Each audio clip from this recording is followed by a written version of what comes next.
I've had dozens of comments in recent months asking if I'll cover broadcast intrusions, interruptions and hijacks. The Max Headroom incident is perhaps one of the most famous. I initially had some reluctance about covering these because, quite honestly, they've been done to death, and there's not much more I can offer other than to put my slant on these incidents. The Southern Television broadcast interruption of 1977 is one I will cover, as most articles and videos on the incident focus on space aliens and higher beings from other worlds.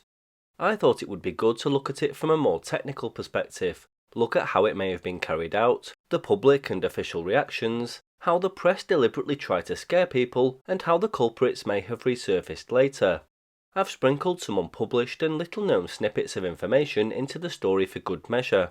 It's also important to note that the hundreds of videos that show the broadcast interruption online are fake. The video has never been published, only the audio.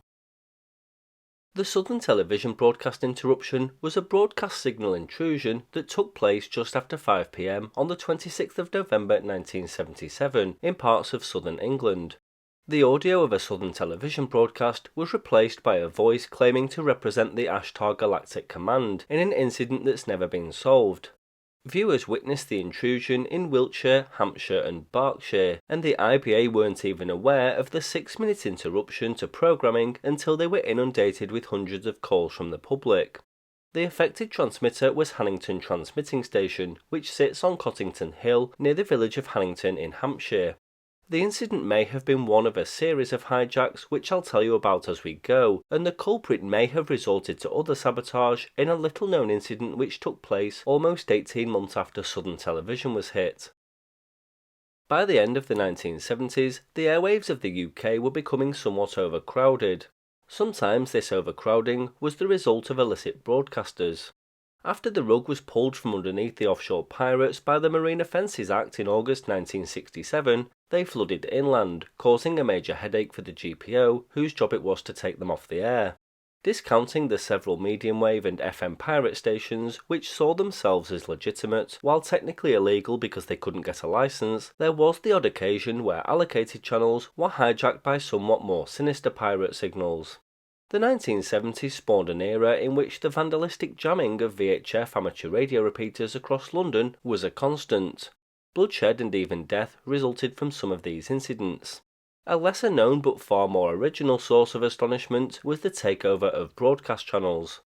The first occasion in the UK was on April Fool's Day 1976, when BBC Radio 2 on VHF was hijacked throughout the south and west of England during the John Peel rock programme between 11 and 11:35 p.m.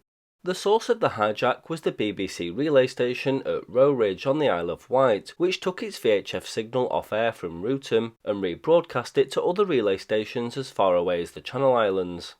The pirates on this occasion, led by the mysterious captain, planted a small low-power stereo VHF transmitter on Rootham's frequency in the hedges near the relay station and simply swamped the legitimate signal with a stereo program originating from a cassette machine in the hedge. BBC officials were powerless to stop the hijack, a bizarre parody of the John Peel show with various banned records and strange anti-metrication commercials warning householders that failure to metricate would lead to, quote, waking up in the morning to find your house has been bulldozed. Metrication, you know it makes sense. 35 minutes into the illegal programming, BBC engineers managed to replace the off-air signal with a mono poor-quality landline feed from a long-wave receiver, quote, somewhere in England. Listeners later in the evening heard a continuity announcer apologise for the fact that, quote, some listeners may have been receiving the wrong programme. The following year, very nearly the same occurred again, this time after BBC VHF radio had closed down.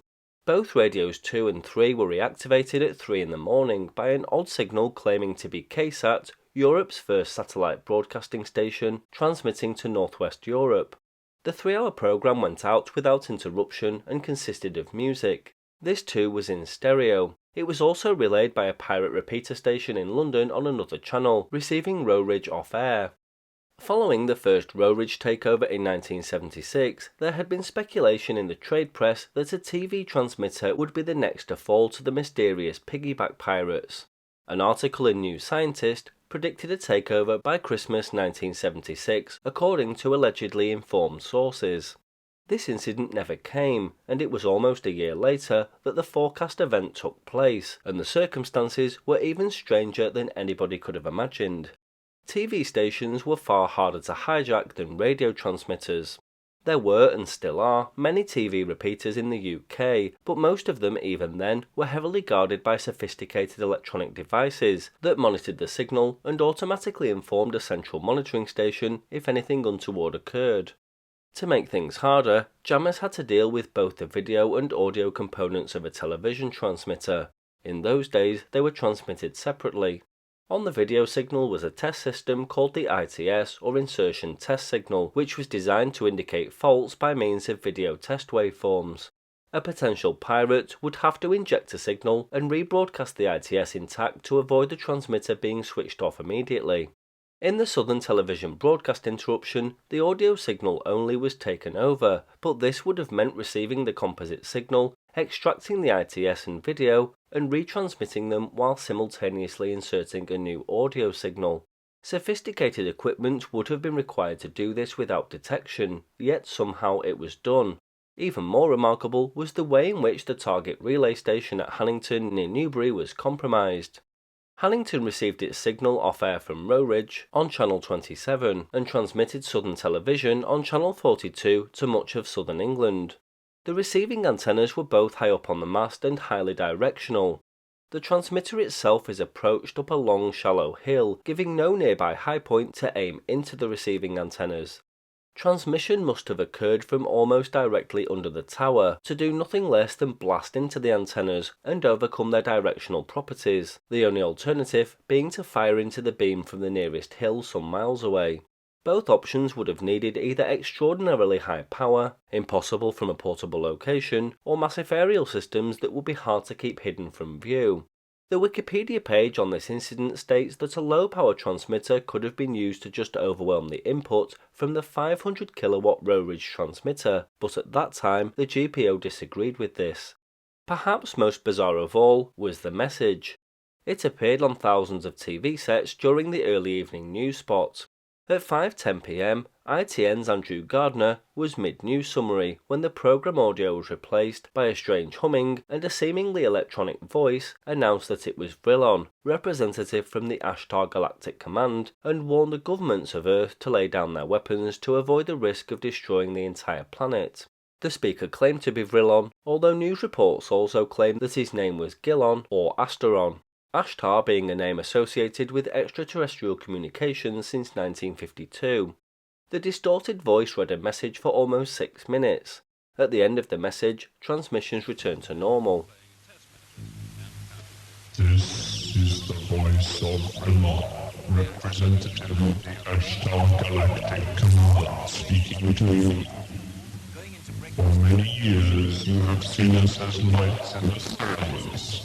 We speak to you now, to service them as we have done to your brothers and sisters all over this, your planet Earth. We come to warn you of the destiny of your race and your world, so that you may communicate to your fellow beings the course you must take to avoid the disaster which threatens your world and the beings on other worlds around you.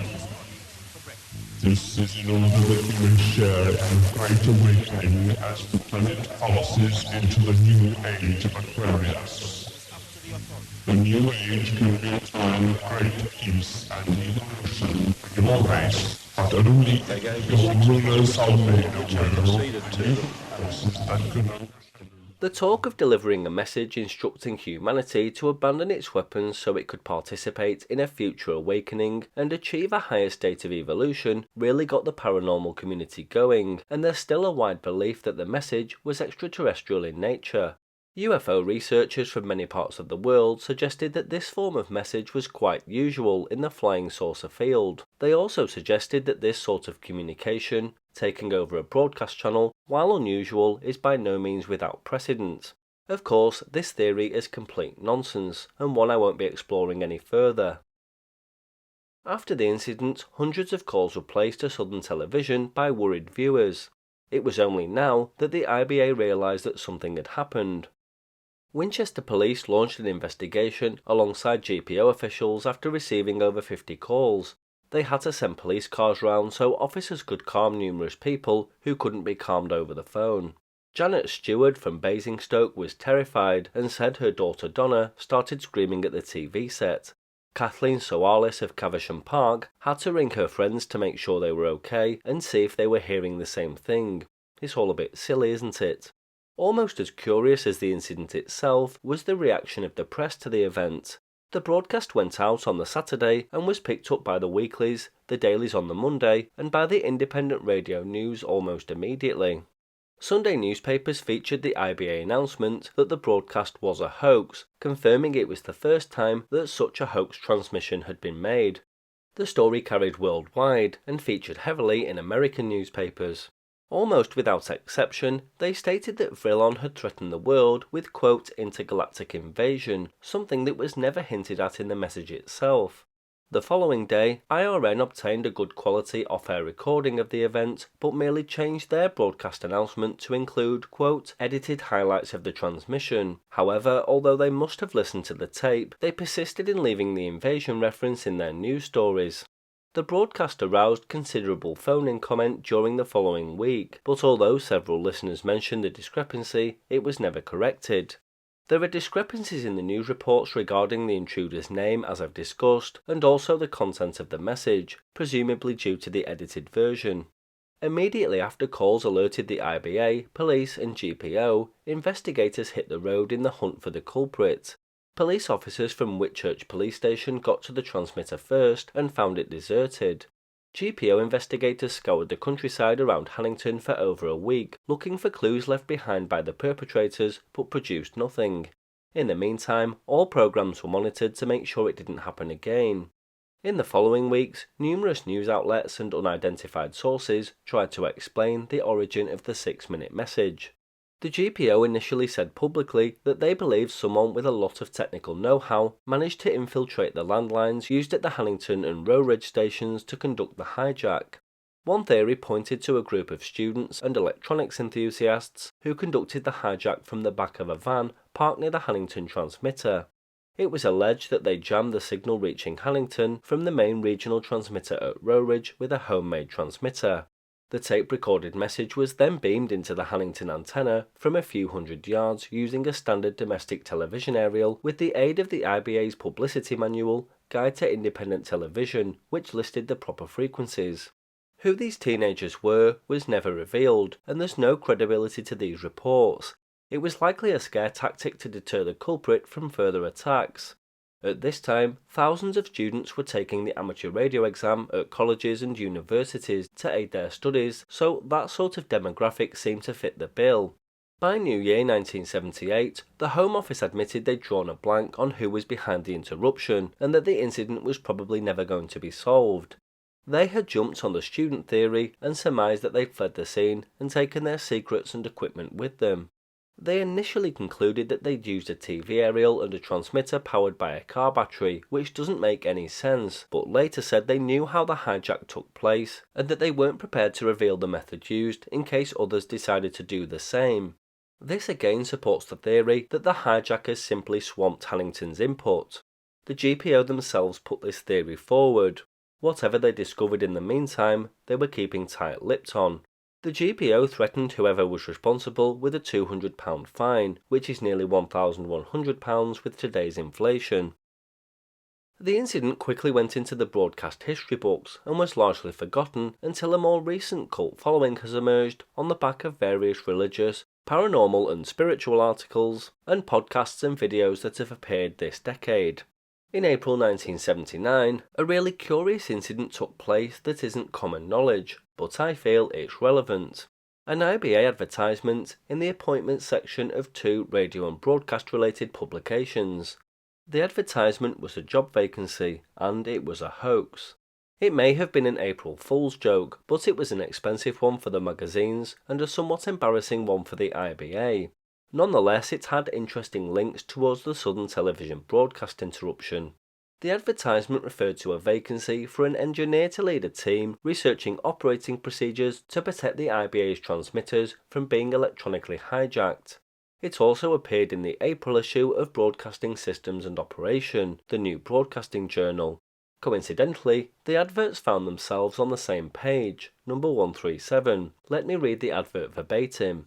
An unusual vacancy exists for an engineer to lead a small, multidisciplinary team researching operational procedures that will enhance the continuity and security of the radio and television services transmitted by the authority. The increasing incidence over recent years of electronic hijacking of broadcasting transmitters has led to the decision to form a special group to analyse past events and postulate theories explaining the modus operandi of the miscreants. The team will also be expected to formulate appropriate alterations in the design of transmitting stations and the 42 new regional operations centres where the quality and authenticity of all IBA broadcasts are monitored. The successful applicants will have extensive knowledge of the latest broadcast technology, and the ability to appreciate the bizarre nature of the problem are essential for the successful applicant. He or she may have been involved in the planning or execution of a past event, and will be familiar with satellite and digital systems, though experience with teletext techniques would be considered.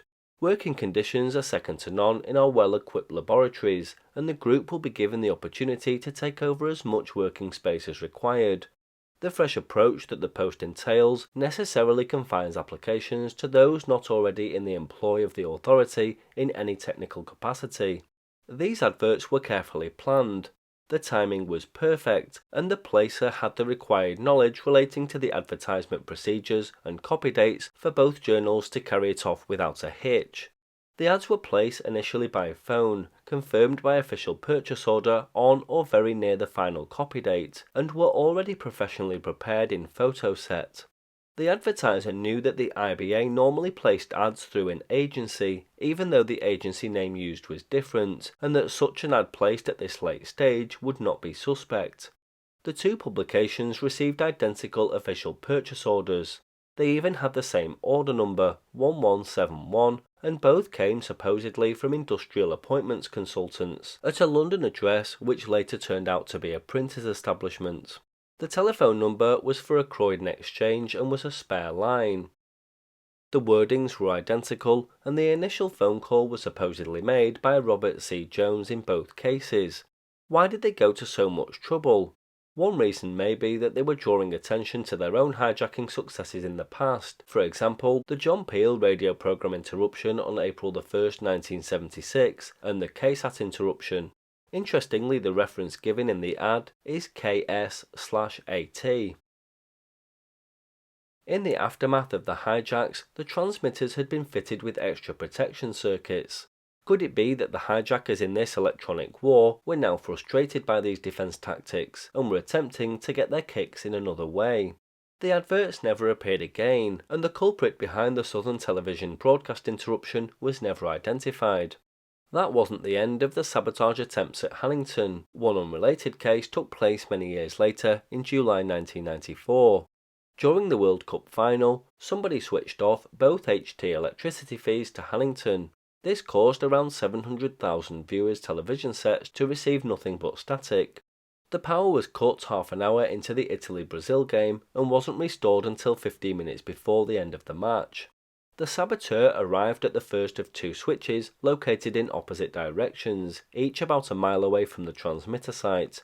He broke the padlock and turned the switch off. The power didn't cut out though, so he went to the other switch and did the same. This time, all services from Hannington ceased.